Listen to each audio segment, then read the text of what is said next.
तस्य वितुर्वरेण्यं भर्गो देवस्य धीमहि धियो यो नः प्रचोदयात्। अब मैं सबसे पहले अपने गुरुजी का आह्वान करना चाहती हूँ। तो ओम गुरुर्ब्रह्मा गुरुर्विष्णु गुरुर्देव महेश्वर गुरु साक्षात् परब्रह्म तस्मै श्री गुरुवे नमः।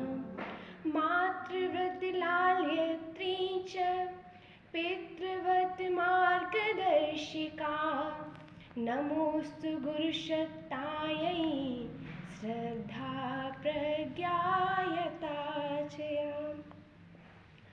अब इधर हम रोज सुबह योग करने आते हैं। सभी को योग का वैसे तो पता है योग से क्या क्या लाभ होते हैं, पर हम कुछ संक्षिप्त में उनके लाभों के बारे में जानते हैं। तो योग करने से जो हमारा शरीर है वो रोग मुक्त तो होता ही है, इसके साथ साथ जो हमारा माइंड है, हमारा मस्तिष्क है, वो तनाव से दूर रहता है, शांत रहता है।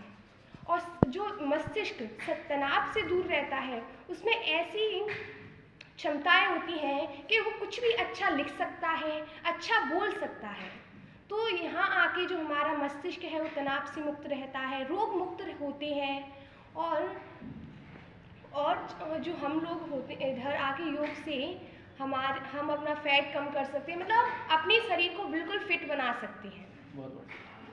ठीक है, अब हम थोड़ा जानते हैं कि आजकल का जो युग है उसमें नारी शिक्षा का क्या महत्व है। वैसे तो सब जानते हैं कि समाज दो तत्वों से मिलकर बना होता है, नर और नारी। और जो नर है उसको तो सब पढ़ाते ही हैं, पर नारियों को पढ़ाना सबसे महत्वपूर्ण है। क्योंकि गांधी जी ने भी कहा है कि if you educate a man then you educate a person. मतलब यदि आप एक लड़के को पढ़ाते हैं तो सिर्फ आप एक व्यक्ति को ही पढ़ा रहे हैं, but if you educate a girl then you educate a family. यदि आप एक लड़की को पढ़ा रहे हो तो वो पूरे परिवार को पढ़ा रहे हो, ऐसा माना जाता है। क्योंकि लड़की दो घरों को चलाती है, यहाँ पे रहती है उस घर को जहाँ जन्म लेती है उस घर को, और जब शादी के बाद जाती है उस घर को। जब लड़की पढ़ी लिखी होगी तो अपने भाई बहनों को पढ़ा पाएगी, उनको मार्गदर्शन सही से दे पाएगी। और जब लड़की मतलब पढ़ी लिखी होगी तो शादी के बाद जब उसके बच्चे होंगे, बालक बालिकाएं होंगी, तो उनको भी वो सही से मार्गदर्शन दे पाएगी। पर पढ़े लिखे के साथ हमें बच्चियों में क्या देनी है, संस्कार देने हैं। मतलब हमें उन्हें शिक्षित नहीं बनाना, हमें उन्हें उनको विद्या प्रदान करनी है, शिक्षा ही नहीं देनी। शिक्षा तो सभी दे देते हैं, लड़कों में भी होती है, फिर भी आजकल की कंडीशन आप देख रहे हैं क्या क्या हालात हो रहे हैं। पर हमें बच्चों में क्या देनी है, विद्या देनी है। विद्या दो चीज़ों से मिलकर बनी होती है, एक तो शिक्षा प्लस संस्कार। जब शिक्षा के साथ हमें संस्कार देंगे अपने बच्चों में, तब वो विद्या, तो हम उनको क्या प्रदान कर रहे हैं, विद्या प्रदान कर रहे हैं। तो आजकल हम सब इतने तो मतलब खुले विचारों को हो गए हैं कि बच्चियों को पढ़ा रहे हैं, पर उनको संस्कार भी दें आप। संस्कार कौन देते हैं, माता पिता और गुरु। और सबसे मेन मोटिव आपका क्या होना चाहिए, अपने बच्चों के लिए एक अच्छा गुरु चुनना चाहिए। मतलब किसी पे भी कोचिंग नहीं, जो व्यक्ति खुद संस्कारवान होगा वही आपके बच्चे को क्या दे पाएगा, संस्कार दे पाएगा।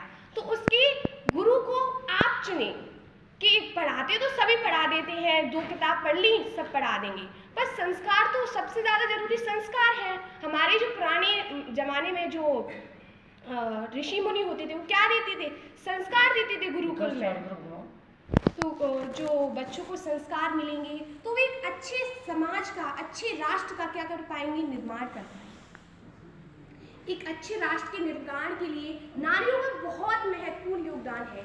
क्योंकि नारियों के आपने नाम सुने होंगे, काफ़ी नारियों ने कई ग्रंथों की रचना की है, जैसे अपाला ने की थी। और जो नारियां हैं उनको थोड़ा आत्मरक्षा की चीज़ें भी सिखाना चाहिए कि अपनी रक्षा वो कैसे करें। जैसे झांसी की रानी थी, उनको उनके पिताजी ने तलवार चलाना, काफ़ी चीज़ें सिखाई थी। हर अस्त्र को किस तरह उपयोग करना है अपनी रक्षा के लिए, तो वो भी ज़रूरी है। अब इसके साथ साथ जब इसके साथ साथ अब हम थोड़ा नारी शिक्षा के बारे में तो हमने जान लिया। अब इसके बाद हम जानते हैं कुछ विचार। सब व्यक्ति चाहते हैं कि वो अपने जीवन में क्या रहे, खुश रहे।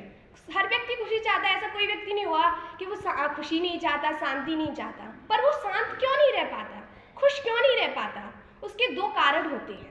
हमारे जो गुरुदेव हैं, हम गायत्री परिवार से बिलोंग करते हैं, हमारे जो गुरुदेव हैं वो कहते हैं कि बेटा प्रसन्न रहने के दो ही उपाय हैं। पहला, अपनी आवश्यकताओं को कम से कम करो, और दूसरा, अपनी परिस्थितियों के साथ क्या करो, तालमेल बिठाओ। क्योंकि परिस्थितियां बदलती रहती हैं, और परिस्थितियां किस पर निर्भर करती है? उस व्यक्ति पर। व्यक्ति में इतनी क्षमता है कि वो अपने चारों ओर की परिस्थितियों को बदल सकता है और खुश रह सकता है। तो हमारी क्या होती है, इच्छाएं तीव्र बढ़ती जाती हैं, और सबसे दुखी हम तब होते हैं जब हम इच्छाएं दूसरों से करते हैं। जब हम दूसरों से इच्छाएं करेंगे, वो चीज़ें तो हमारे हाथ में ही नहीं है, तो दुखी होना तो निश्चय। हम दूसरों से इच्छाएं करेंगे वो हमारी बात माने या फिर वो हमारे ये करे। पर हम जब इच्छाएं दूसरों से करेंगे तो दुख होना तो जायज़ सी बात है। इच्छाएं करो खुद से कि मुझे ये करना है तो मैं ये बन जाऊंगा। अब कोई बच्चा है तो वो खुद से इच्छाएं करेगा कि मैं पढ़ूंगा तब वो बन जाऊंगा, तो वो जायज़ है। अब वो अपने माता पिता से करे कि मेरे माता पिता ने ये नहीं किया इसीलिए नहीं मैं पढ़ पाई, तो वो सिर्फ क्या है, अपने आप को संतुष्टि देने के एक तरीके मात्र हैं।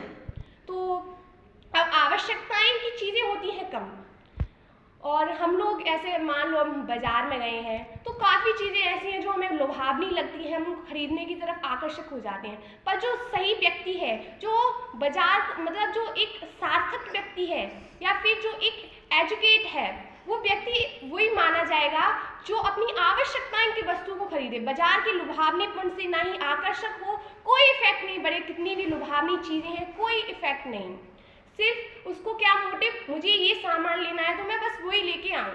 ठीक है। इसके बाद है, अब क्या है, हमें परिस्थितियों के साथ तालमेल कैसे बिठाना। अब परिस्थितियाँ, मान लो आपके घर की परिस्थिति है, आपको एक वक्त का खाना मिल रहा है तो उन्हीं के साथ तालमेल। अब मान लो पहले आप काफ़ी रिच पर्सन थे, तब आपके पास काफ़ी अलग अलग टाइप के आप भोजन खाते थे, अलग अलग टाइप के कपड़े पहनते थे। पर अब स्थिति वैसी नहीं है, तो आप अपने पेरेंट्स से ये थोड़ी कहेंगे कि पापा मुझे तो वही चाहिए भैया, मैं नहीं रह सकता।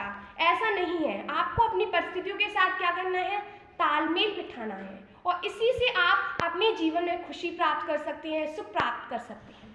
और आजकल मतलब सबसे आपको अपने बच्चों को एक चीज़ ज़रूर सिखानी है कि वो अपने गुरु का सम्मान करे। और गुरु का सम्मान वो कब करेगा, जब वो, जो बच्चा अपने माता पिता का सम्मान करता है वही गुरु का सम्मान कर सकता है। कोई और बच्चा गुरु का सम्मान कर ही नहीं सकता। और गुरु का जब वो सम्मान करेगा तो वो अपने गुरु की नज़रों में एक अच्छा बालक बनेगा। और जो गुरु की नज़रों में अच्छा बालक होता है वो एक शिखर तक जाता है, जो अपने आप को पूरी तरह से गुरु को समर्पित कर देता है, वही तो एक महान पुरुष बन पाता है। जैसे हाँ, विवेकानंद जी के बारे में तो सबने सुना होगा। वो रामकृष्ण परमहंस जी के पास गए तो उन्होंने कहा कि मुझे जो मतलब भगवान के दर्शन करने हैं। उन्होंने कहा कि मैं भगवान के दर्शन तो करा दूंगा, पर तुम्हें मुझ में विश्वास है कि नहीं है, पहले ये बताओ मुझे, मैं तभी तो कराऊंगा। तो वो अपने आप को पूरी तरह से अपने गुरु की तरफ समर्पित कर देते हैं। तो वो आज इतने महान बन जाते हैं कि उनकी मतलब जन्म दिवस के उपलक्ष्य में हम युवा दिवस मनाते हैं। तो देखिए कहाँ से कहाँ पहुँच गया व्यक्ति। अब इसके बाद एक छोटी सी बात और है, सबसे ज़्यादा हमें क्या मतलब किस चीज़ की तरफ आकर्षित होना चाहिए, ये सबसे बड़ा मुद्दा है। तो हमें किताबों से सबसे ज़्यादा प्रेम करना चाहिए। बहुत बढ़िया। ठीक है।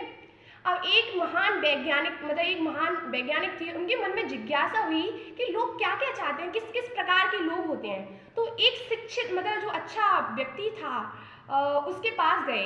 उन्होंने बोला उससे कि मान लीजिए आज के आज आप मतलब आपका अंत समय आ गया है, आप भगवान के पास जाना चाहते हैं, तो ऐसी क्या क्या चीज़ें हैं जिनको आप भगवान के पास मतलब उधर जब स्वर्ग में या नर्क में कहीं भी जाएंगे आप लेना चाहेंगे उनको।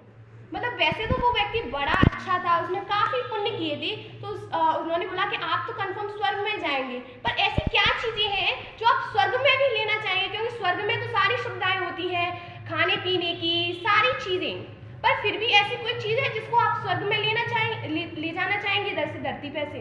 तो उस व्यक्ति ने वो व्यक्ति थोड़ा विचार में पड़ जाता है, एकदम से वो कहता है अरे मेरा अंत समय आ गया है, तो अपनी किताबों को पैक करने लगता है।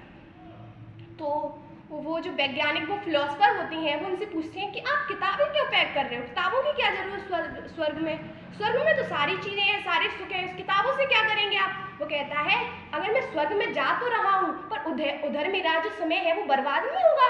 अब मैं उधर क्या करूँगा बैठा बैठा, तो किताबें ही तो पढ़ूंगा जिससे मेरे समय की बर्बादी ना हो। तो इससे एक और चीज़ मिलती है, किताबों के साथ साथ हमें अपने समय का कभी बर्बाद नहीं करना चाहिए, कुछ ना कुछ करते रहना चाहिए काम। और जब आप वैसे भी कहा गया है, अपने ऋषि मुनियों ने कहा है कि जो खाली दिमाग होता है वो शैतान का घर होता है। इसलिए मस्तिष्क, अपने माइंड को कभी खाली मत रहने दीजिए, कुछ ना कुछ काम करते रहिए। मान लीजिए अपन बैठे हैं तो कुछ भगवान का नाम जप लो, रोटी बना रहे हैं तब भगवान का नाम जप लो, कुछ भी मतलब करते रहना चाहिए। मस्तिष्क में कुछ बुरे विचार कब आते हैं, जब मस्तिष्क खाली रहता है। ठीक है, तो आज के लिए इतना ही काफ़ी। सिर्फ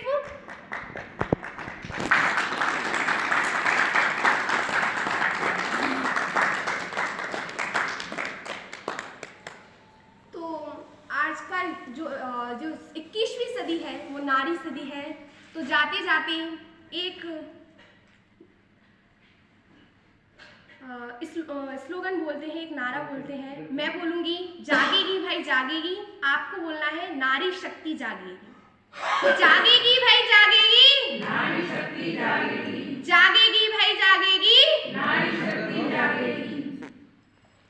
अब एक और है, नारी का सम्मान जहाँ है, आपको बोलना है संस्कृति का उत्थान वहाँ है। नारी का सम्मान जहाँ है, नारी का सम्मान जहाँ है, संस्कृति का उत्थान वहाँ है। नारी का सम्मान जहाँ है, संस्कृति का उत्थान वहाँ है। जागेगी भाई जागेगी, नारी शक्ति जागेगी। जागेगी भाई जागेगी, नारी शक्ति जागेगी। बहुत बहुत धन्यवाद।